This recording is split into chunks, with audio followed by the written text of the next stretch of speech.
Bem-vindos a mais uma conversa nossa. Hoje a gente vai mergulhar num tema, olha, fascinante. Essa conexão entre o nosso mundo interior e o que acontece do lado de fora, sabe? A sincronicidade, o alinhamento pessoal e o tal do fluxo da vida.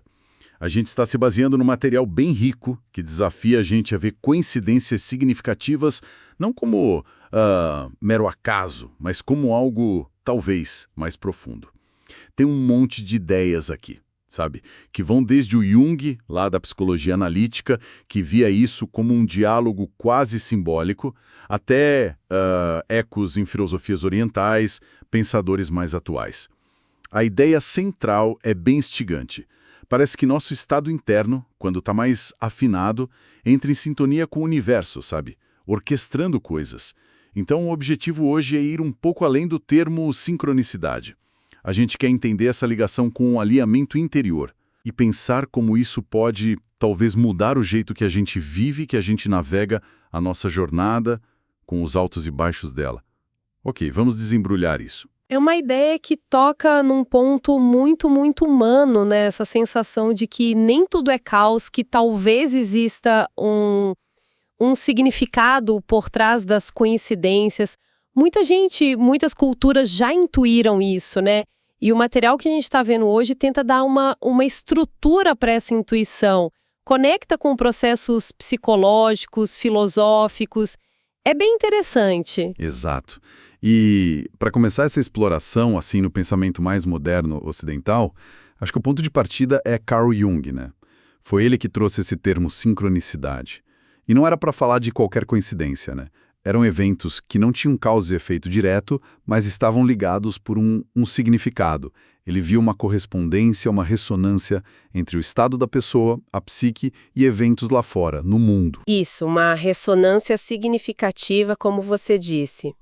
E para Jung, a chave para perceber, para entender essas sincronicidades, está muito ligada ao processo de individuação. Esse conceito é central para ele. Não é individualismo, não é ser egoísta. É o processo de se tornar um indivíduo no sentido de ser inteiro, sabe? Integrado. É a jornada da vida para realizar o nosso potencial único, juntando o consciente, inconsciente, o pessoal, o coletivo, os arquétipos. Jung sugeria que conforme a pessoa avança nisso, ficando mais autêntica, menos presa nas máscaras sociais, no ego superficial, ela naturalmente fica mais sintonizada com esses padrões. Entendi. Então, a individuação seria como afinar um violão. E quanto mais afinado, mais ele vibra com a música do universo, que se manifesta como sincronicidade. É isso? É uma ótima analogia, sim. O fascinante aqui e Jung batia muito nessa tecla, essa sintonia não é algo que você força com a vontade, com o ego querendo controlar. Pelo contrário, muitas vezes é justamente quando o ego dá uma relaxada, quando a gente se abre para o mistério, para o inconsciente, que essas coisas acontecem. A individuação envolve essa capacidade de escutar os sinais internos, sonhos, intuições, e os externos, que são esses eventos sincronísticos.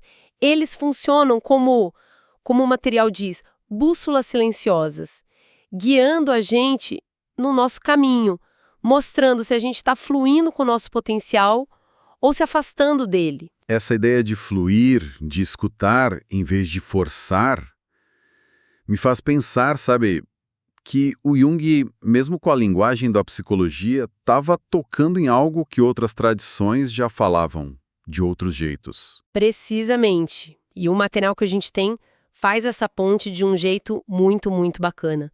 Leva a gente para o Oriente, para o taoísmo, para o conceito de Wu-Wei, que às vezes traduzem como não ação, mas é mais tipo ação sem esforço, sabe? Agir em harmonia com o fluxo natural das coisas, o Tao. Não é ser passivo, é agir de forma espontânea, eficaz, alinhada com a natureza, sem ficar dando murro em ponta de faca. É como um surfista pegando a onda certa, né? Em vez de ficar remando contra a maré. Exato, usando a energia que já está lá. E é quase contraintuitivo para a gente hoje, né? Numa cultura que valoriza tanto o esforço, a luta, a superação a qualquer custo. O material até citou Alan Watts, que foi um cara que ajudou a trazer essas ideias para o Ocidente. Sim, Watts usava muito a metáfora da vida como um rio. Ele dizia que a nossa ansiedade, nossa frustração, muitas vezes vem dessa tentativa doida de controlar tudo, de nadar contra a corrente, de querer empurrar o rio. A sabedoria estaria em aprender a confiar nesse fluxo, a dançar com as curvas do rio, né? E aí, nesse contexto, a sincronicidade poderia ser vista como os sinais do próprio rio. Sei lá, um trecho de água calma que confirma que você está bem, um encontro inesperado na margem que te ajuda, ou até uma pedra no caminho que te força a achar uma rota nova, talvez melhor para você naquele momento. São sinais de que você está, de alguma forma, alinhado com esse fluxo maior. Isso conecta legal com outra perspectiva que o material traz, que é a do Eckhart Tolle, com a ênfase na presença. Como que a nossa atenção no agora entra nessa história de fluxo e sincronicidade? Se conectarmos isso ao quadro geral, Tolle argumenta, e com muita razão, né? Que a nossa mente está quase sempre ou no passado, remoendo, se arrependendo, ou no futuro, preocupada, planejando. E essa falta de presença no único tempo que existe de verdade, que é o agora, desconecta a gente da vida acontecendo. Para ele, a presença, essa consciência alerta do momento, é a chave para acessar uma inteligência mais profunda, tanto a nossa interna quanto a que opera no universo. É nesse estado de presença que a nossa sensibilidade para a sincronicidade aumenta muito. A gente para de projetar tanto medo e expectativa e começa a perceber a realidade como ela é, incluindo essas conexões sutis, esses padrões que aparecem. Quanto mais presente a gente está, mais a gente nota essa conspiração positiva do universo que o Jung falava. E essa percepção não é só para coisa boa, né? O material também traz o Viktor Frankl que, tem uma perspectiva forjada numa situação limite. Exatamente. O Frankl com logoterapia, né, que foca na busca humana por sentido. Ele sobreviveu ao Holocausto e observou que quem conseguia achar um sentido, mesmo naquele absurdo todo, tinha mais chance de resistir. Para ele, o sentido da vida não é algo que a gente simplesmente inventa do nada, ou que cai no colo. Muitas vezes ele é descoberto nas situações que a vida apresenta, nas tarefas que ela nos dá, nos encontros que ela proporciona. E as sincronicidades, olhando por esse ângulo, podem ser como convites para descobrir ou realizar um sentido. São momentos em que a vida parece chamar a gente, oferecer uma oportunidade, um desafio, uma conexão que, de alguma forma, bate com essa nossa busca interna por propósito. Mesmo que a gente nem saiba direito qual é esse propósito ainda. É um reconhecimento, sabe? Não uma invenção nossa. Nossa, essa conversa toda sobre fluir, estar presente, escutar, parece ir na contramão do ritmo frenético de hoje, né? Das pressões do mundo moderno. O material critica isso também, né? Sim, e critica de forma bem direta. Cita o filósofo Byung-Chul Han, aquele que fala da sociedade do desempenho. O Han diz que a gente saiu de uma sociedade da disciplina, cheia de não pode, tem que, para uma sociedade onde o lema é você pode, você deve. Você deve ser produtivo, otimizado, feliz o tempo todo.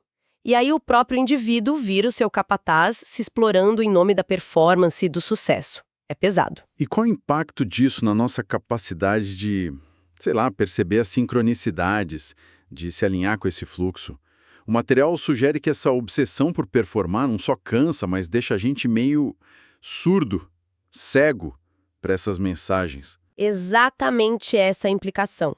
O excesso de esforço, essa necessidade de controlar tudo, a competição sem fim, o barulho mental da autopromoção, da comparação, isso cria uma tensão interna tão grande, um foco tão estreito no fazer, que abafa a nossa capacidade de ser, de escutar. A gente perde o contato com as nossas necessidades mais profundas, com a intuição, com a sensibilidade para o que está acontecendo ao redor. O material sugere que, nesse estado de agitação, mesmo que as sincronicidades aconteçam, a gente não percebe ou não dá valor. É como tentar ouvir uma música baixinha no meio de uma obra barulhenta. A música tá lá, mas o barulho da performance não deixa a gente ouvir.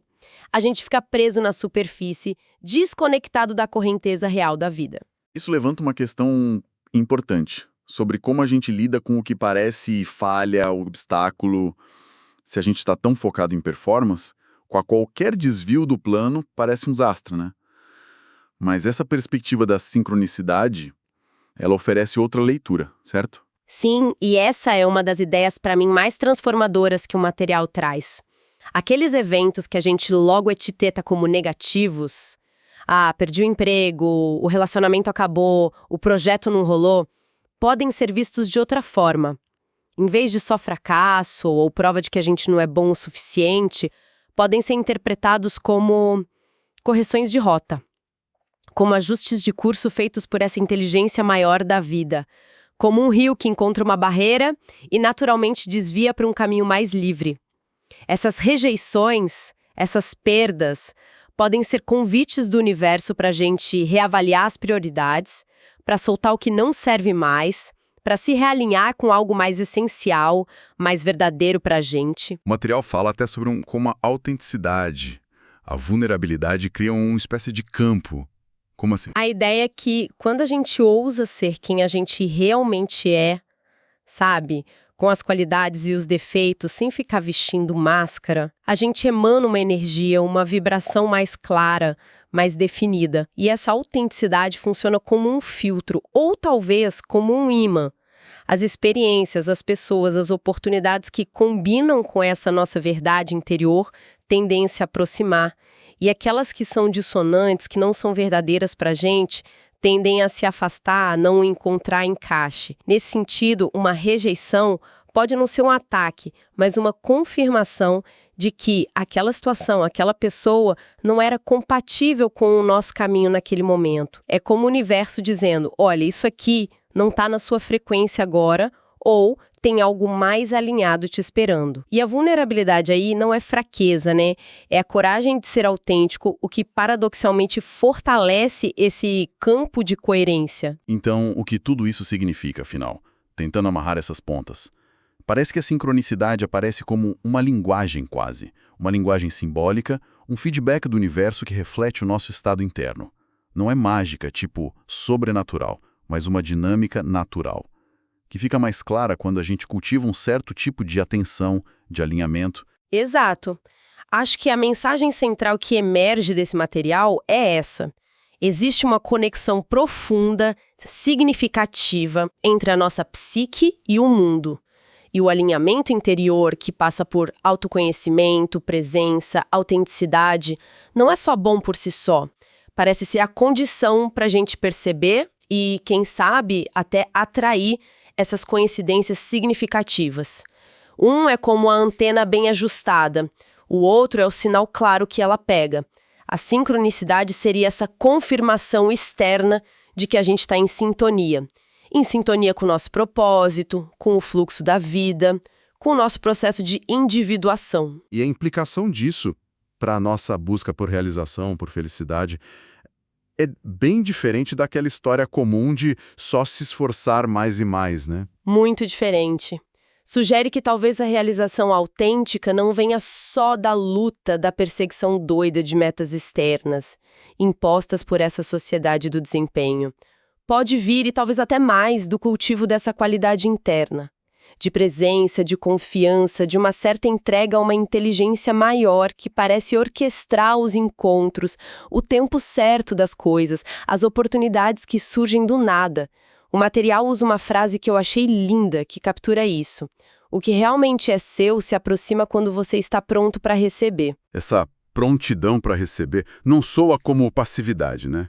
É mais um estado ativo de estar alinhado, aberto. Integridade com presença e, ao mesmo tempo, confiar que a gente não precisa nem consegue controlar cada detalhezinho. Existe um espaço aí fascinante, onde a nossa liberdade de escolha, nossa intenção, nossa escuta se encontram com o que a gente poderia chamar de graça ou de destino, a forma como o universo responde, colabora. É nesse encontro que a vida pode ganhar mais fluidez, mais significado, mais serenidade. E essas piscadelas do universo, que a gente chama de sincronicidade, ficam mais evidentes. Elas lembram a gente que não estamos sozinhos, que existe uma ordem por baixo do caos aparente. Bom, chegamos ao fim dessa nossa exploração profunda hoje. Percorremos um caminho interessante, né? Ligando sincronicidade, alinhamento interior, essa dança com o fluxo da vida. A gente partiu de Jung, viu como essa ideia ecoa no taoísmo, em Watts, Tolle, Frankl, cada um trazendo uma peça para o quebra-cabeça. E ainda conectamos com a crítica atual à sociedade do desempenho e essa possibilidade de ver desafios de outra forma. Foi uma jornada bem rica pelo material que a gente analisou. Agradecemos a quem acompanhou essa conversa. E para deixar uma sementinha para reflexão, algo que nasce direto do que a gente conversou. Se a gente aceita essa ideia do material, de que o nosso alinhamento interno atrai ou nos permite ver experiências coerentes lá fora, a pergunta que fica é: que pequenos ajustes conscientes na nossa escuta interior, talvez no jeito que a gente começa o dia, ou como lida com o silêncio, ou como responde ao imprevisto, poderiam sutilmente começar a redesenhar o tipo de coincidências significativas que aparecem no nosso dia a dia? Não como uma fórmula mágica, mas como uma exploração da nossa própria sintonia fina com a vida. Excelente questão para a gente levar. E com essa provocação, a gente encerra a nossa análise de hoje.